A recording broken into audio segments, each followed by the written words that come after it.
atsika malala moa fa Madagasikara de nosy amanosy azy zany a de be de be ny firenena mifanerasera aminy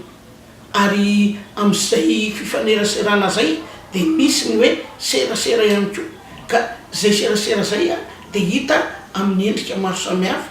le hoe ao no miserasera aloha eo amin'ny sehatry ny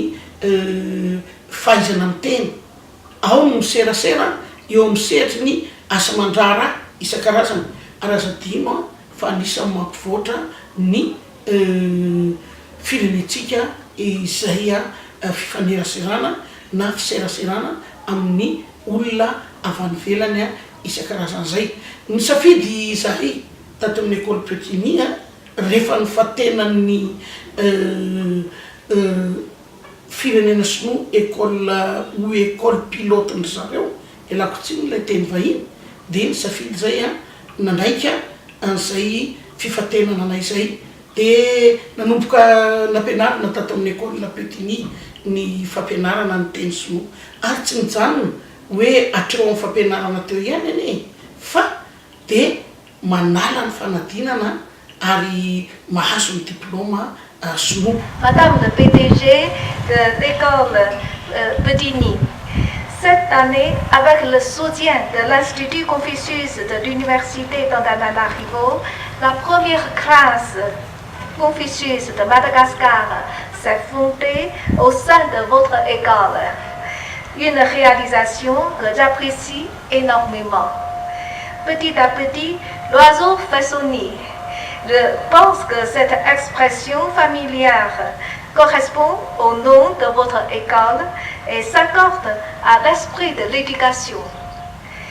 Comme des grandes rivières sont faites de petits gouttes d'eau, l'enseignement demande aussi vos contributions constantes. Je salue votre initiative dans la promotion de l'éducation chinoise à Madagascar. Pour terminer, je formule mes meilleurs vœux de réussite pour le développement de l'Institut Confucius et de la classe Confucius de l'école de Petit-Ny. Au nom du groupe Petit-Ny, je vous remercie. Vive les coopérations gagnant-gagnant, sinois et malgache. Vive l'amitié, sinois et malgache. Merci Madame l'ambassadeur. Eo ny OST anisan'ny diplôme azo zany. Io OST io mbola misy karazany telo eo na efatra eo de eo koa ny ACSK mitomboka amin'ny 1, 2, 3 isan-karazany ACSK 1, ACSK 2, ACSK 3 zay ny tiako atongavana de mitohy zany hatrany amin'izay farany fa rehefa mahazo ny ACSK 3 kosa izy mianatra eto amin'ny école Petit-Ny de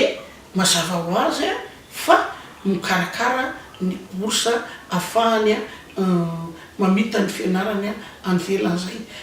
Ny ankizy any moa satria manomboka aty amin'ny classe de 9e ane de manomboka izy ato amin'ny école Petit-Ny fianarana io teny sinoa io ary any izy maka le diplôme teneniko teo OST fa kosa rehefa vita soma tsara ny terminal efa mahazo hatrany amin'ny ACSK 4 any izy de manohy fianarany any Chine. Mety hipetraka aminao ny olana hoe fa maninona ny any ary menomenona ohatran'izay ny bourse azo ny école Petit-Ny de tsy bourse avy any firenena malagasy na avy any fanjakana malagasy fa bourse avy any firenena sinoa omen'ny fanjakana sinoa. Izy no miantoko any rehetra ary le bourse any de akoatrin'ny trano de io le vola raisiny ahafahan'le ankizy miaina tsara zany hoe mandray vola ara-dalàna tsara zany anisan'ny tombontsoa ary zavatra tsy mahagaga nge maro ny école mifaninana voray tamin'io kanefa moa ny école Petit-Ny nakasitrano zareo de nataonay amin'ny fomady mihitsy zany fampianarana zany ary amin'izao fotoana zao de efa maro ny mpianatra avy ato amin'ny école Petit-Ny no nahazo ny bourse any Chine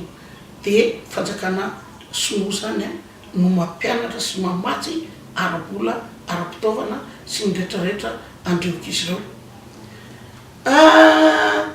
Ao koa ny mampiavaka an'izany firenena sinoa zany satria